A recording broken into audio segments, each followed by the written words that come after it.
सभी को राधे राधे, जय श्री कृष्णा। दोस्तों, आज की लीला कथा के माध्यम से आपको एक गुप्त रहस्य के बारे में बताऊंगी, जिसे जानकर आप अपनी सारी मनोकामनाएं पूरी कर सकते हो। नवरात्रि के दिनों में जो भी भक्त उपवास रखते हैं, अगर अष्टमी और नवमी के दिन अगर आप अष्टमी पूजन करके अपना व्रत जो है वो समाप्त करते हो, तो अष्टमी के दिन आपको यह करना है। अगर आप नवमी के दिन कन्या पूजन करने के पश्चात अपने व्रत को समाप्त करते हो, तो नवमी के दिन आपको यह करना है। यह इतना बड़ा पूजन है जो आपको कोई नहीं बताएगा। बड़े से बड़ा देवी का अनुष्ठान करने वाले, बड़े से बड़े महायज्ञ करने वाले जितना फल प्राप्त करते हैं। दोस्तों, अगर आप यह अष्टमी या नवमी के दिन आपके घर में ठाकुर जी विराजित है और आप अपनी पूजा में नियम को अपनाते हो, तो आपको बड़े से बड़े अनुष्ठान, बड़े से बड़े हवन पूजा पाठ का फल प्राप्त होगा। माता रानी को प्रसन्न करने के लिए सभी भक्त नवरात्रि के दिनों में अपने घर में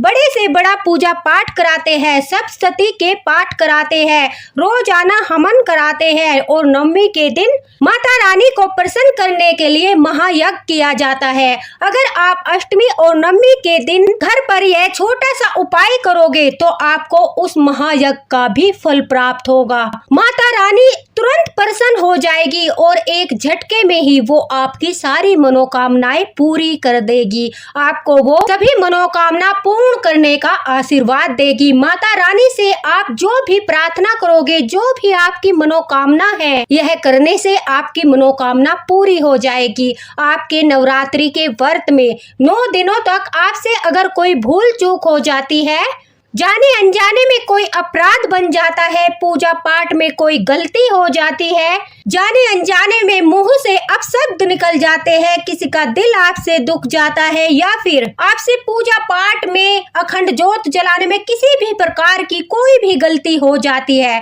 अगर अष्टमी और नवमी के दिन आप यह करते हो, तो माता रानी आपकी सारी गलतियों को माफ करके आपको मनोवांछित फल प्रदान करती है। ठाकुर जी प्रसन्न होकर आपको आशीर्वाद देते हैं। माता लक्ष्मी भी आपके घर में धन की वर्षा करती है। अष्टमी और नवमी के दिन यह उपाय करने से आपके बड़े बड़े कार्य सिद्ध होते हैं। माता रानी का आशीर्वाद पूरे वर्ष आपके ऊपर रहता है। तो ध्यान से लीला कथा को सुनना और बड़ी ही सावधानी पूर्वक आपको यह सब करना है। दोस्तों, वीडियो को ज्यादा से ज्यादा शेयर कर देना। पूजा से जुड़े उपाय, विधि, ठाकुर जी की सेवा और गुप्त रहस्यों के बारे में अगर आप लोग जानना चाहते हैं, तो हमारे चैनल को फॉलो करना। ठाकुर जी की कृपा से आपका बहुत अच्छा मार्गदर्शन हमेशा होता रहेगा। आज की है लीला कथा हमारे साथ आरती जी ने गुजरात से शेयर की है। आरती जी कहती है कि हम यूपी के रहने वाले हैं, यानी उत्तर प्रदेश के रहने वाले हैं। मेरे हस्बैंड की पोस्टिंग गुजरात में हो गई है, और जब मेरे हस्बैंड की पोस्टिंग गुजरात में हुई, तो मैंने देखा यहाँ पर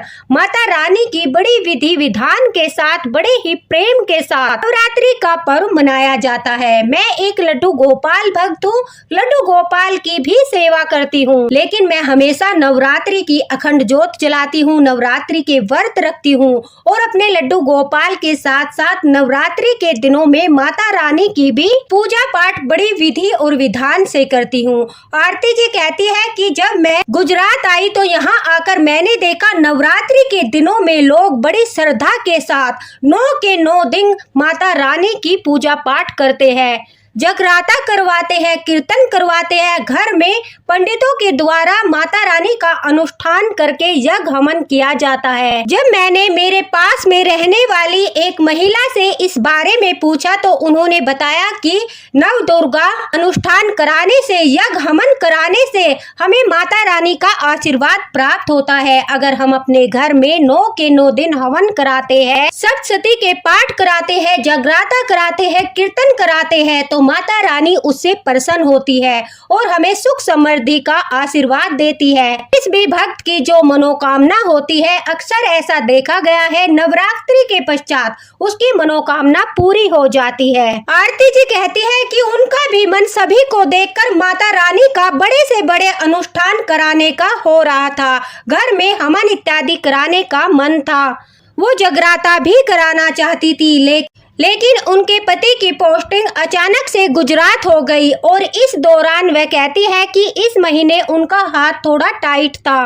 पैसों की थोड़ी समस्या थी। आर्थिक समस्या होने की वजह से वो यह सब कुछ नहीं करा पा रही थी। इस वजह से उनका मन उदास हो गया। वो अपने ठाकुर जी से प्रार्थना करने लगी, हे लड्डू गोपाल, हे माता रानी, मैं भी आपका बड़े से बड़ा अनुष्ठान कराना चाहती हूँ। मैं भी आपका जागरण कराना चाहती हूँ, लेकिन इस समय मेरे पास पर्याप्त धन नहीं है।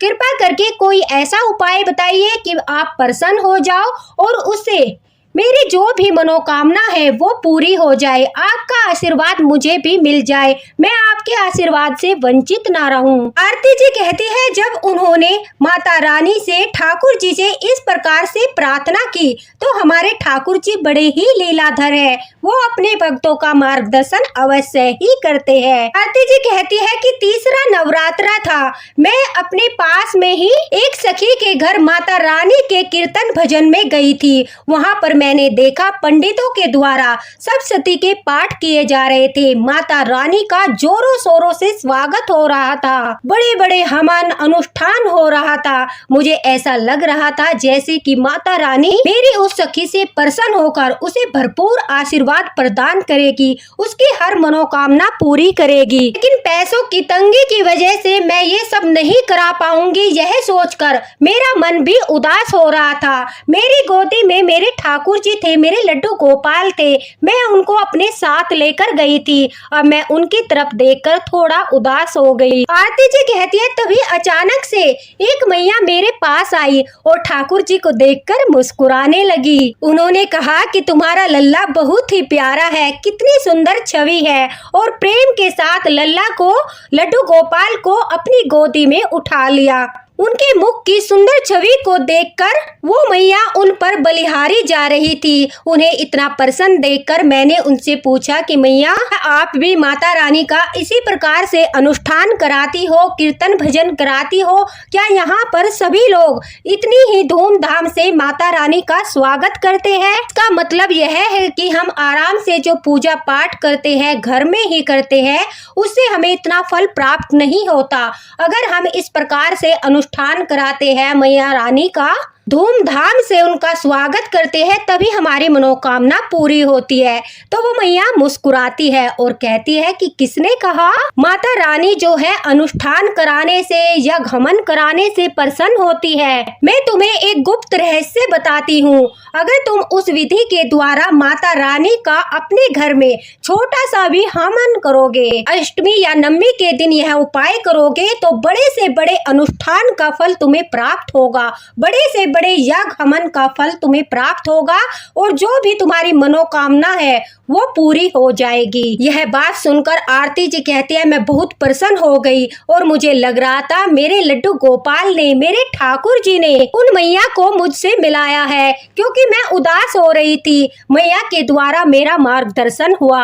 उन्होंने जो भी मुझे बताया वो सब मैं आप लोगों के साथ शेयर करती हूँ। तो दोस्तों, आप वीडियो में भी ध्यान से देख सकते हो जिस प्रकार से आरती जी ने अष्टमी या नवमी जो भी आप कन्या पूजन करते हो, जिस दिन भी, उस दिन अगर आप कन्या पूजन करने से पहले जब अपनी पूजा प्रारंभ करते हो, अपनी पूजा पाठ करने के पश्चात माता रानी को हलवे पूरी का भोग लगाने के पश्चात, ठाकुर जी को हलवा पूरी का भोग लगाने के पश्चात अगर आप छोटे सा हवन अपने घर में करते हो तो आपको बड़े से बड़े यज्ञ का, बड़े से बड़े अनुष्ठान का फल प्राप्त होता है। उसके लिए मैं आपको सामग्री बताती हूँ। सबसे पहले हम एक सूखा गोला लेंगे और उसे ऊपर से काटकर थोड़ा सा, ताकि उसमें अच्छे से हम सामग्री को भर सके, इस प्रकार से काट लेंगे। उसके पश्चात हमें थोड़ी सामग्री लेनी है।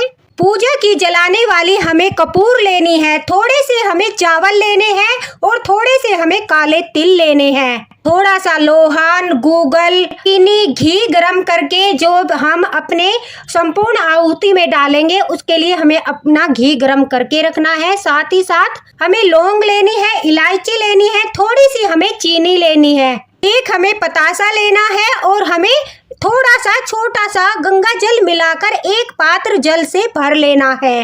गाय के गोबर से बने हमें उफले लेने हैं। आपको मार्केट से अच्छी प्रकार से मिल जाएंगे छोटे छोटे से उफले, जो हम पूजा के लिए लेकर आते हैं। और हमें एक मिट्टी का पात्र लेना है। अगर आपके पास हवन करने वाला पात्र है तो आप वो भी ले सकते हैं। ये हमारी संपूर्ण सामग्री होती है।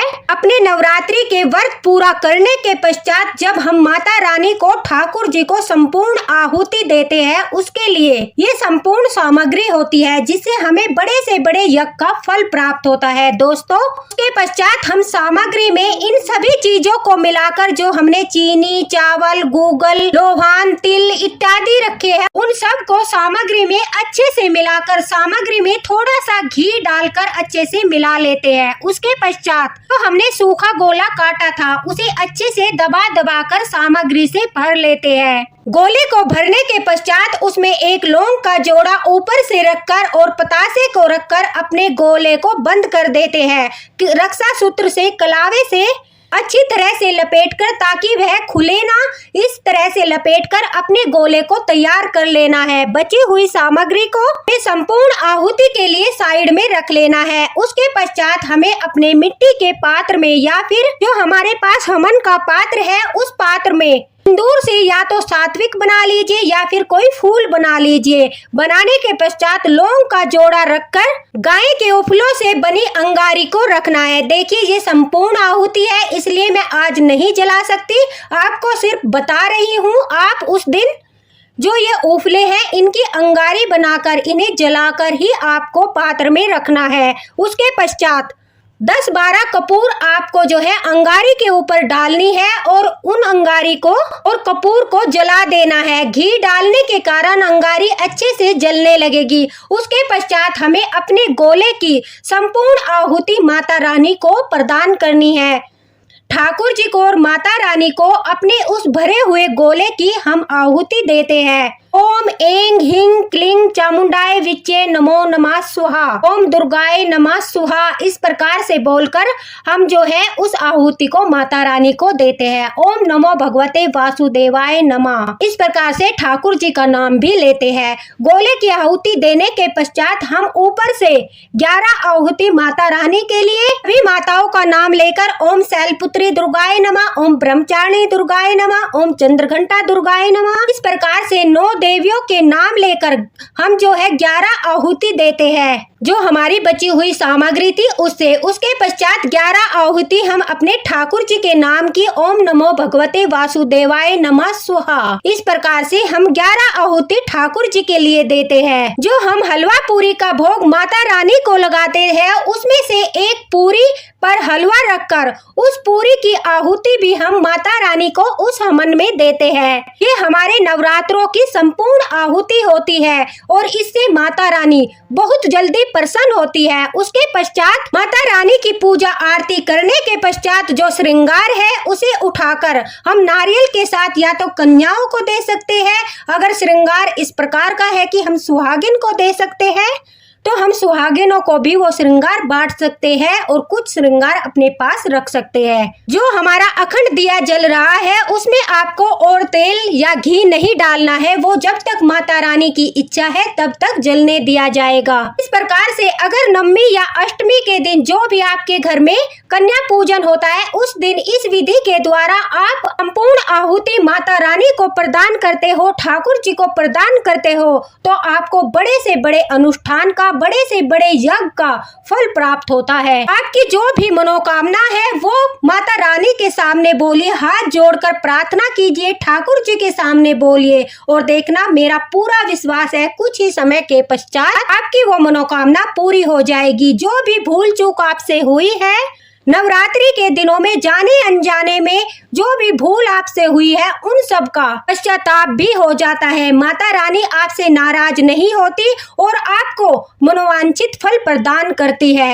आरती जी कहती है कि जब उन्हें यह पता चला वो बहुत प्रसन्न हो गई। उन्हें लगा कि इतने तो पैसे उनके पास उपलब्ध है कि वो माता रानी को संपूर्ण आहुति दे सकती है। तो बड़ी प्रसन्नता के साथ ठाकुर जी को लेकर मैया के पैर छूकर वहाँ से अपने घर गई। आरती जी कहती है कि मैया के कहे अनुसार उन्होंने उसी प्रकार से नवमी के दिन कन्या पूजन से पहले माता रानी को ठाकुर जी को संपूर्ण आहुति दी, उनसे प्रार्थना की और उनसे क्षमा याचना भी की। जो भी भूल चूक हो गई है, जो भी अपराध हुआ है, उसे माफ करना और अपनी मनोकामना माता रानी के सामने रख दी। आरती जी कहती है, एक और आश्चर्य करने वाली बात मेरे साथ हुई थी। जिन मैया ने मेरा मार्गदर्शन किया था, कुछ समय के बाद वो मैया मुझे वहाँ पर भजन कीर्तन में दिखाई नहीं दी। मैंने सब जगह उन मैया को देखा, लेकिन वो अचानक से कहीं गायब हो गई थी। मुझे ऐसा लगा कि मैया सिर्फ और सिर्फ मुझसे मिलने आई थी, मेरा मार्गदर्शन करने आई थी और यह सब मेरे लड्डू गोपाल की कृपा थी, क्योंकि मैं उनसे ही प्रार्थना कर रही थी और उनके सामने ही उदास थी। मेरे लल्ला से मुझे उदास नहीं देखा गया, इसलिए वो मैया को लेकर आए थे। आरती जी कहती है कि उन्होंने नवमी के दिन जब इस प्रकार से बड़े विधि विधान के साथ सब कुछ अच्छे से किया, उनकी जो मनोकामना थी वो सचमुच पूरी हो गई। उन्हें विश्वास नहीं हो रहा था कि उनके घर के पास जिन लोगों ने माता रानी का बड़े से बड़ा अनुष्ठान कराया, जागरण कराया, जिन लोगों ने माता रानी का 9 दिन तक सप्तशती पाठ बड़े बड़े पंडितों से कराया, अभी तक उनकी मनोकामना भी पूरी नहीं हुई थी। इतनी जल्दी आरती जी की मनोकामना पूरी हो गई थी। इससे यही पता चलता है कि इस तरह से माता रानी को संपूर्ण आहुति देने से माता रानी उतनी ही प्रसन्न होती है जितनी प्रसन्न वो बड़े बड़े अनुष्ठान से, बड़े बड़े यज्ञों से और बड़े बड़े पाठ कराने से होती है। आरती जी कहती है कि मेरे पड़ोस में रहने वाले जिन लोगों ने अनुष्ठान कराया था, उन्हें संतान नहीं थी और संतान प्राप्ति के लिए उन लोगों ने माता रानी के अनुष्ठान और जागरण कराए थे, लेकिन उनसे पहले आरती जी की मनोकामना पूरी हो गई। आरती जी कहती है कि मेरी भी कोई संतान नहीं थी और माता रानी से मैंने भी अपनी गोद भरने के लिए प्रार्थना की थी। नवरात्रि के 3-4 दिन के बाद ही अचानक से आरती जी कहती है मेरी तबीयत खराब हो गई और जब मैं डॉक्टर के पास गई तो मुझे पता चला कि मैं माँ बनने वाली हूँ। मैं बहुत अधिक प्रसन्न थी, लेकिन मेरे अंदर घबराहट भी थी, क्योंकि हर बार जब भी मैं माँ बनने जाती थी तो मेरे साथ कोई न कोई दुर्घटना हो जाती थी, उस वजह से मैं माँ नहीं बन पाती थी। लेकिन माता रानी की कृपा से उस बार मेरे साथ ऐसा नहीं हुआ।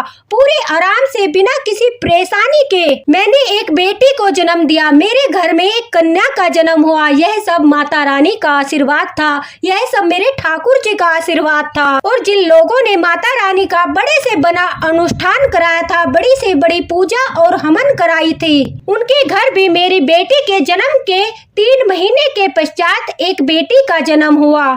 लेकिन देखिए, माता रानी ने उनसे पहले मेरी इच्छा को पूरा कर दिया, जिससे मुझे ज्ञान हुआ कि श्रद्धा और विश्वास के साथ अगर हमारी सामर्थ्य नहीं है तो हम अगर पूरे विश्वास के साथ छोटे से छोटे अनुष्ठान भी करते हैं माता रानी के लिए, उन्हें संपूर्ण आहुति देते हैं, तो माता रानी उतनी ही प्रसन्न होती है जितनी की बड़े बड़े अनुष्ठानों से, पूजा हवन से होती है। तो अगर आपकी भी कोई मनोकामना है, आरती जी के द्वारा बहुत अच्छा मार्गदर्शन हुआ है, सभी भक्तों के लिए बड़ा ही गुप्त रहस्य का मार्गदर्शन हुआ है, तो दोस्तों अगर आपकी भी कोई मनोकामना है तो नवरात्रि के दिनों में अष्टमी या नवमी के दिन आप भी माता रानी को, ठाकुर जी को संपूर्ण आहुति दीजिए और उनका आशीर्वाद प्राप्त कीजिए। आपके मनोवांछित फल प्रदान करने वाली माता रानी आपकी मनोकामना जरूर पूरी करेगी। ठाकुर जी आपके ऊपर कृपा जरूर करेंगे। दोस्तों इस वीडियो को ज्यादा से ज्यादा शेयर कर देना, ताकि सभी भक्तों को इस गुप्त रहस्य के बारे में पता चले। और अगर आप इसी तरह के गुप्त रहस्य जानना चाहते हो, पूजा पाठ से जुड़े नियम जानना चाहते हो, ठाकुर जी की सेवा से जुड़े नियमों का पालन करना चाहते हो, तो हमारे चैनल को फॉलो कीजिए। ठाकुर जी आपका मार्गदर्शन करते रहेंगे। और कमेंट बॉक्स में अपनी राय भी जरूर बताइए कि आपको वीडियो कैसा लगा। अगर आपसे कोई भूल चूक हुई है तो माता रानी आपकी भूल चूक को अवश्य ही माफ करेगी। साथ ही साथ दोस्तों अगर आप कुछ पूछना चाहते हो वो भी आप कमेंट बॉक्स में पूछ सकते हो, आपको रिप्लाई अवश्य ही मिलेगा। आरती जी का बहुत बहुत धन्यवाद कि उनके माध्यम से इतना बड़ा गुप्त रहस्य भक्तों को पता चला, वो भी संपूर्ण आहुति कम खर्च में माता रानी को प्रदान करके बड़े से बड़े यज्ञ, हवन, सप्तशती पाठ और बड़े से बड़े अनुष्ठान का फल प्राप्त कर सकते हैं। उन्हें ज्यादा खर्चा करने की आवश्यकता नहीं है, ज्यादा दुखी होने की आवश्यकता नहीं है, क्योंकि मां को श्रद्धा और प्रेम से आप अगर संपूर्ण आहुति प्रदान करोगे तो माता रानी आपकी मनोकामना जरूर पूरी करेगी। इसी के साथ साथ जय माता दी, राधे राधे, हरे कृष्णा। मिलते हैं अगले वीडियो में अगली लीला कथा के साथ।